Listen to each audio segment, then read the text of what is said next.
saudara-saudari yang dikasihi Tuhan kita Yesus Kristus, Shalom. Shalom. Horas. Selamat hari Minggu. Selamat datang Bapak Ibu sekalian. Selamat menyambut bulan yang baru juga di hari ini. Kita masuk dalam bulan 10, bulan Oktober. Dan sudah tidak terasa 2 bulan lagi kita akan merayakan pesta kelahiran dari Tuhan kita Yesus Kristus. Bilala mulai dipikiri hamu amanginang mangalupa kue ya teh. Semoga semuanya tetap sehat amanginang ya. Dan juga terima kasih buat Tuhan kita diberi kesehatan. Ada Amang Tomin juga yang bergabung dengan kita.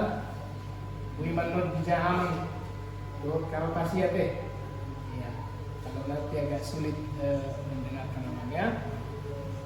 Firman Tuhan pada hari ini yang menjadi evangelium atau khotbah dalam minggu ke-17 setelah Trinitatis dengan tema tekun melakukan kehendak Allah adalah yang tertulis dalam Yakobus pasal 5. Mari kita buka kitab suci kita, Yakobus pasal 5 ayat 7 sampai dengan ayat 11. Yakobus pasal 5 ayat 7 sampai dengan ayat 11. Bapak Ibu, mari kita membacanya secara responsoria atau secara berganti-gantian. Di bawah perikop, bersabar dalam penderitaan. Karena itu saudara-saudara, bersabarlah sampai kedatangan Tuhan. Sesungguhnya petani menantikan hasil yang berharga dari tanahnya, dan ia sabar sampai telah turun hujan, musim gugur dan hujan musim semi. Kamu juga harus bersabar dan harus menyembuhkan hatimu, karena kedatangan Tuhan sudah dekat. Saudara-saudara, janganlah kamu bersungut-sungut dan saling mempersalahkan, supaya kamu jangan dihukum. Sesungguhnya hakim telah berdiri di ambang pintu. Saudara-saudara, turutilah kepada penderitaan dan kesabaran para nabi yang telah berbicara di nama Tuhan. Sama kita baca. Sesungguhnya kami menyebut mereka berbahagia, yaitu mereka yang telah bertekun.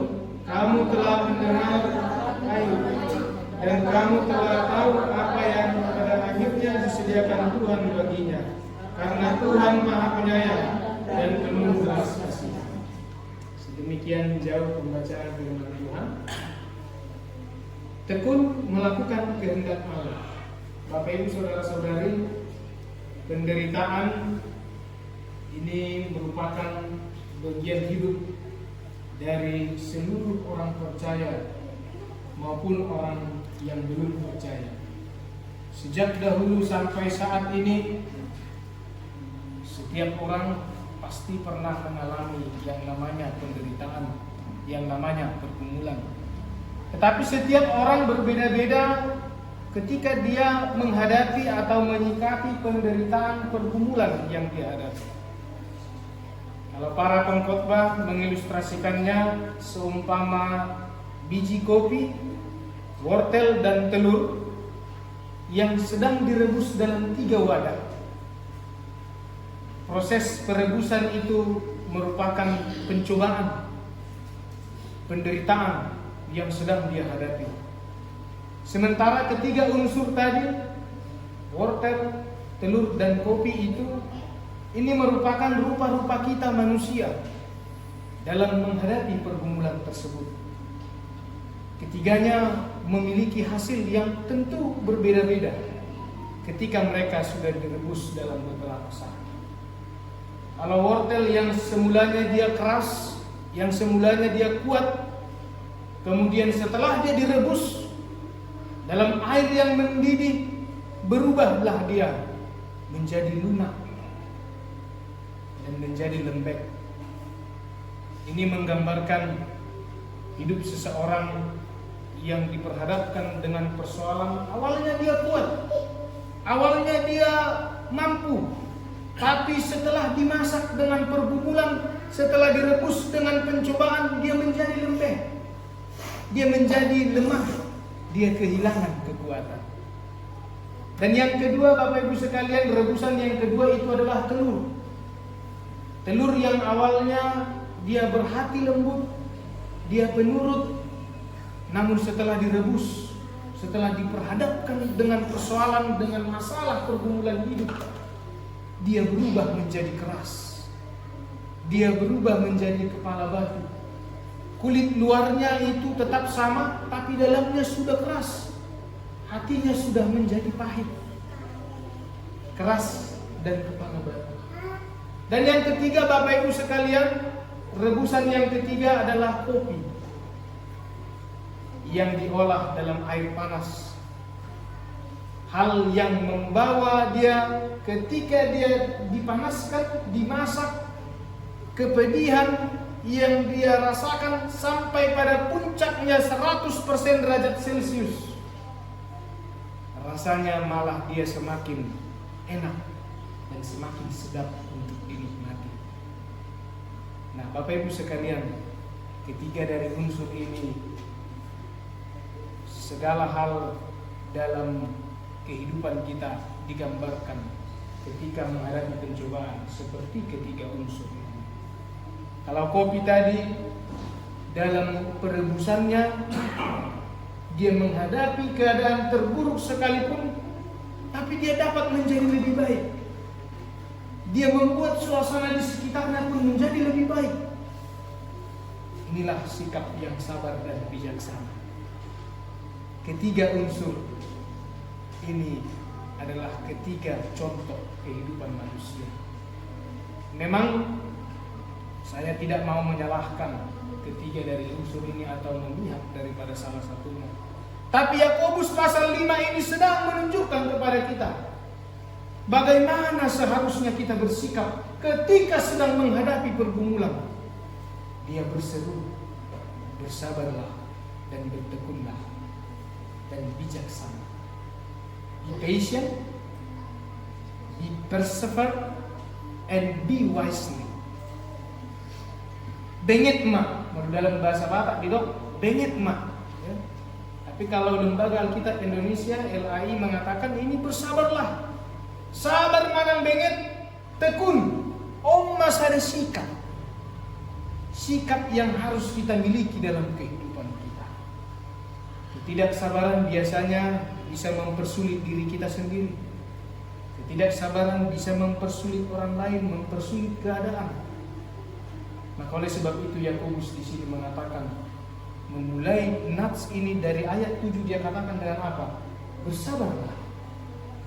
Sebab kalau tidak sabar, kita sedang mempersulit diri kita. Kita sedang mempersulit keadaan. Kesabaran yang dimaksud ini adalah sebuah karakter. Karakter yang mampu menanggung segala kesulitan itu bersama-sama dengan Tuhan. Kesabaran ini mengajarkan kepada kita untuk berhenti mengandalkan diri kita sendiri. Dan kesabaran itu mengajarkan kepada kita, mari kita melihat bagaimana tangan Tuhan bekerja di dalam ketidakmengertian kita. Itu sebabnya dalam nats ini kita melihat ada 3 contoh karakter manusia, 3 contoh orang yang digambarkan sebagai penyabar dan sebagai orang yang bertekun, Bapak Ibu sekalian. Yang pertama adalah para petani. Yang kedua para nabi. Dan yang ketiga adalah tidak lain Ayub sendiri. Contoh inilah yang mempertajam penekanan tentang kesabaran itu. Kesabaran dalam menghadapi penderitaan. Seorang petani menggantungkan harapannya hanya kepada Tuhan pastinya. Di saat dia menantikan turunnya hujan, mereka menahan keinginannya untuk tergesa-gesa menuai buah dari hasil yang dia tanam, buah yang berharga. Dengan sabar mereka menunggu hujan yang akan diberikan Tuhan kepada musimnya untuk memberikan pertumbuhan. Sehingga kesabaran itu harus dimiliki seorang petani untuk menghasilkan buah yang berharga. Namun dalam diri kita, Bapak Ibu sekalian, kalau kita perhatikan, terkadang iman kita itu bisa cedera. Iman kita bisa terhambat dengan pertumbuhan. Dalam hal ini Yakobus mengatakan, dia sebut ada 2 hal yang menghambat Apa itu? Bersungut-sungut dan saling mempersalahkan. Bersungut-sungut di sini bukan berarti kejujuran kita menyampaikan tekanan hidup yang berat kepada Tuhan, tetapi bersungut di sini adalah suatu dosa karena lidah yang disebabkan tidak lagi beriman kepada Tuhan. Kalau petani yang baik, dia tidak perlu banyak bersungut-sungut, dia tidak perlu mempersalahkan apapun dalam menanti hujan dan menanti jerih payahnya. Demikian juga halnya dengan orang-orang yang beriman, orang-orang yang percaya. Ketika kita sudah beriman dan selalu menanam kebaikan, tidak perlu ada sungut-sungut, Bapak Ibu sekalian. Tidak perlu mempersalahkan keadaan, tidak perlu mempersalahkan orang. Tetapi tekunlah berkarya, dikatakan oleh Nats ini. Tekunlah demi kebaikan, karena bagi Tuhan semua itu tidak ada yang sia-sia di hadapannya. Kemudian yang kedua, dikatakan orang yang memiliki karakter penyabar itu adalah kesabaran para nabi yang berbicara dalam nama Tuhan. Dia selalu sabar, dia rela menderita. Karena itulah tanggung jawabnya memberitakan firman Tuhan. Yang benar dia akan katakan. Dia berbicara hanya dalam nama Allah.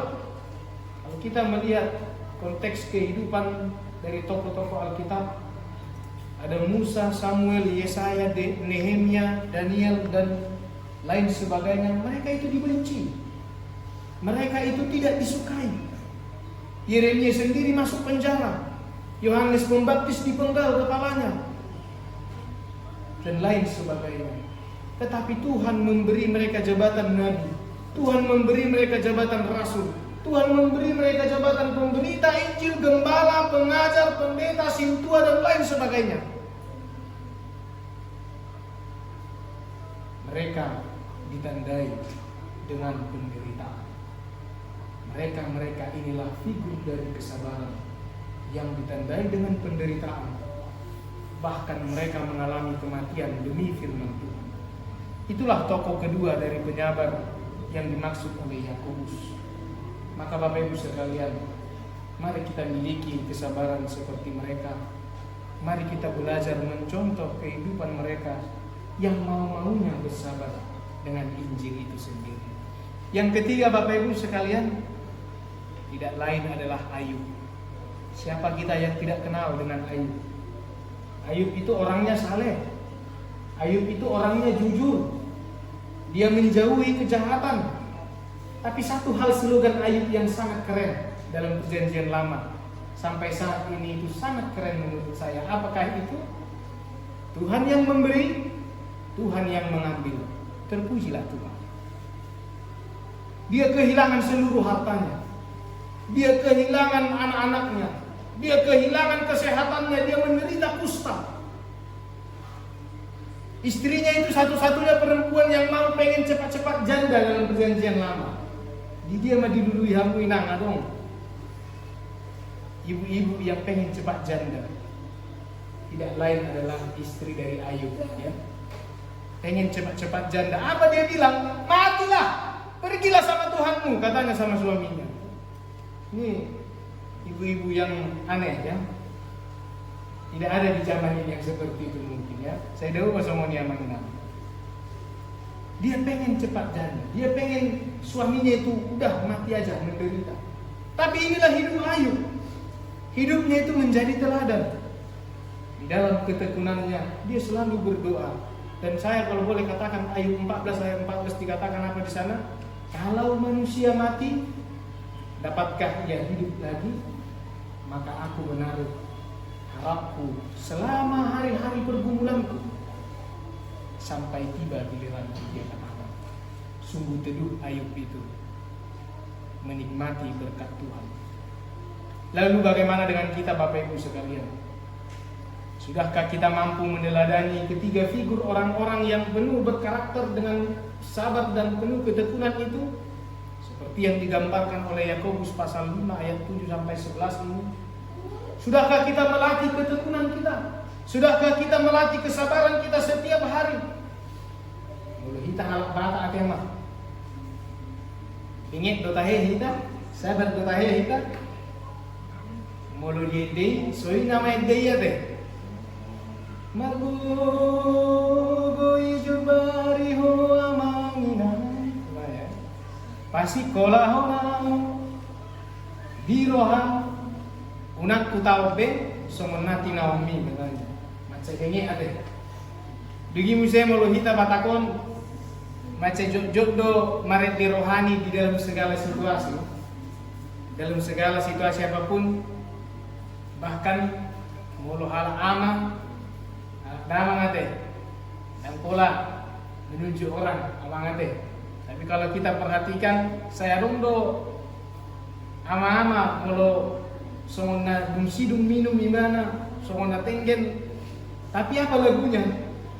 Isedo ale ale ini mana musik kan? Mereka tetap lagu rohani. Nelagi markartu be amang inanggar. Nelagi markartu be udah sama nih.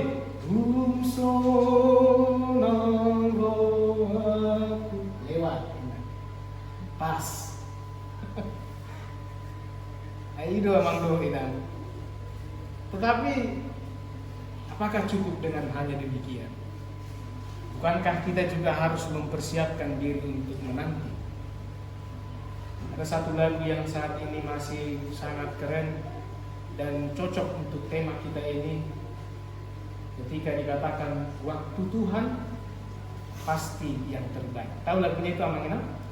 Waktu Tuhan pasti yang terbaik. Kui tadi hojo, tapi bukan josian habit tamang naga. Coba kita berdayakan dulu teknologi kita. Kita nyanyikan dulu ya. Kita cari dulu teksnya. Waktu Tuhan pasti yang terbaik. Supaya kita nyanyikan dulu sekali. Satu ayat saja. Waktu Tuhan judulnya. Waktu Tuhan pasti yang terbaik. Iya. Koordinator. Sementara hafal lagunya ya. Oke, kita coba dulu Mang ya.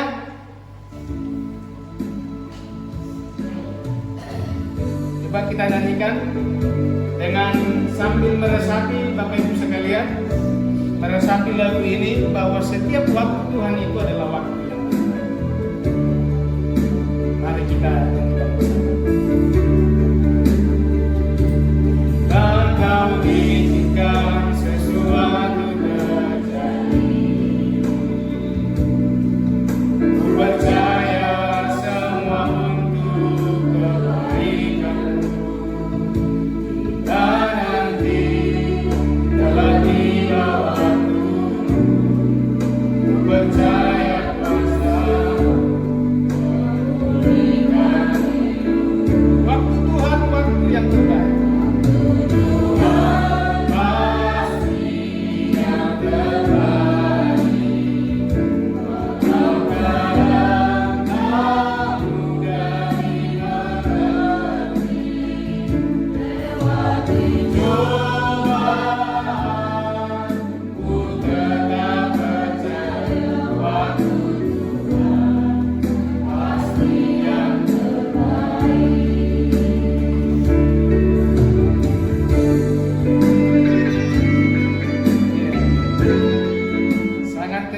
Ini dan sangat teduh lagu ini Bapak Ibu sekalian, ketika dikatakan waktu Tuhan itu waktu yang terbaik, maka dalam akhir dari firman ini juga dikatakan pada ayat 11 tadi, Tuhan itu penyayang, Tuhan itu penuh belas kasihan.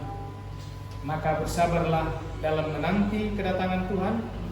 Kita perlu menekuni kehidupan seorang petani, kehidupan seorang hamba Tuhan, kehidupan Ayub. Bersabar memang tidak membuat masalah selesai, Bapak Ibu sekalian. Tapi sabar itu pasti subur.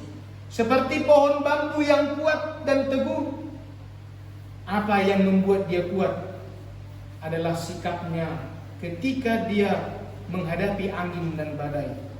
Pohon bambu yang diterpa dengan angin itu justru merunduk. Pohon bambu itu menunduk, dia bersabar, dia membiarkan dirinya diarahkan oleh tiupan angin itu kemanapun angin itu, sampai termiring-miring dia tetap biarkan dirinya dibawa oleh angin itu. Karena batang dari bambu itu adalah lentur, dan sifatnya yang lentur itu memulihkan dia. Ketika angin itu sudah berlalu, ketika angin badai itu sudah selesai, maka dia akan tegak kembali. Pohon lain boleh remuk, pohon lain boleh tumbang, tapi bambu bersifat teguh karena dia pandai bersikap terhadap angin, dia pandai bersikap terhadap badai. Maka marilah kita seperti pohon bambu itu yang dalam kesulitannya kita juga bisa bersabar. Orang sabar adalah orang yang berhasil, orang-orang yang sukses, termasuk doi dina mangulahon lomoni rohani debata asa dohono kumasongon na didok kalau pamain pisang sitabar dibuan siang korsea manangise na sabar ido na hasea mangdo ina. Ingatlah, dia menatap penderitaan kita. Tuhan selalu ada, dia selalu setia menolong kita, dia selalu mendengar jeritan hati kita, dan dia menatap penderitaan pergumulan kita. Dia ada untuk menyelamatkan kita, karena Tuhan Maha Penyayang dan penuh belas kasihan. Marilah kita sepenuhnya berserah hanya kepada Tuhan, pada rencana Tuhan dalam kehidupan kita. Kita berserah, teguhkan hati, tidak bersungut-sungut, tidak menyalahkan keadaan, tidak menyalahkan orang lain, dan belajar meneladani sikap kesabaran dari para nabi hamba Tuhan. Amin. Kita berdoa.